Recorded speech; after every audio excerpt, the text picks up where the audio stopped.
There was a house by me nicknamed Ghost House because construction was never finished on it for the longest time, and it had been sitting vacant and unfinished for years.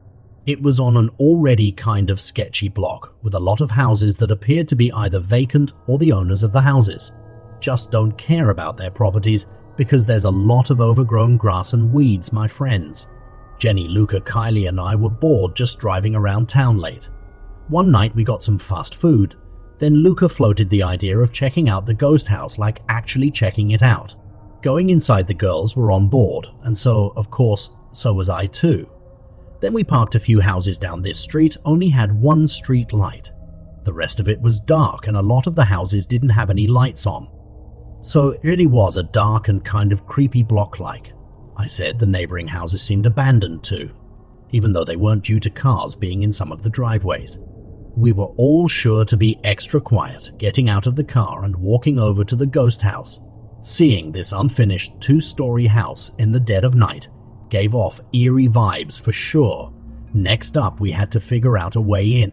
Of course, we tried the front door and it was locked. We then walked around the house trying every window until one of them slid right. Open Jenny was the smallest, so she climbed in through the window and then went to unlock the back door for us only. It was already unlocked, meaning anyone could have just walked right in. We entered the house that smelled like a mix of wood and some kind of rotten cat piss kind of smell. The first floor was a lot more finished than I was expecting, and it was pretty big with lots of rooms, but there was no furniture. We kind of all split up, going different ways. I went up the stairs to the second floor, and up here was a bit more unfinished with a lot of the wall. Framing exposed, I heard rustling around from downstairs, the sounds of my friends. Being a bit too loud, so I went really loud down the stairs. Upstairs was pretty empty, so I went back down to run into Jenny, who asked what's upstairs. I said, it's a bit unfinished up. There, she then proceeded to go upstairs and check it out anyway. I proceeded to look for the basement, and I found it beyond a brown door, right under the stairs leading upstairs. As soon as I opened it, I got a whiff of that cat piss type smell I was talking about.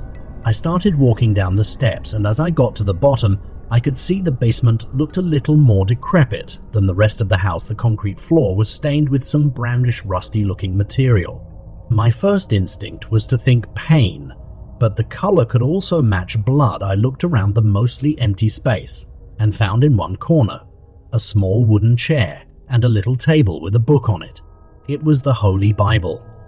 I heard footsteps coming down the steps. I said in a volume slightly above a whisper, "Yo, come check this out." When I heard no response, I turned around but didn't see anyone by the stairs. I said, "Who's there?" Then I noticed a girl sitting down, leaning on the wall only. It took me a second to realize it wasn't Jenny or Kylie. It was some random woman with extremely long and messy hair, looking right at me. Then I heard one of the girls upstairs screaming, followed by Luca calling my name, saying, "Let's get out of here." The only words I could muster up were "holy," and I ran out of the basement and up the stairs. I saw my friends running out through the back door. I had no idea what they had seen, but I was right behind them. We ran back out front towards the car and didn't stop until we were in. I asked them, as we started to drive away, what they saw, because I saw some deranged-looking woman come down to the basement. Everyone was talking over each other, but one of the girls finally managed to explain that they saw 2 men standing in one of the empty rooms on the first floor. They saw some dark objects on the floor in that room, but they couldn't find out what they were in those brief seconds before running away. They didn't get a look at their faces, but they were men based on their statures. I don't know what the hell was going on in that house, and if we ran into some satanic cult where, if we just ran into some homeless people, you couldn't pay me to ever go back to that house again.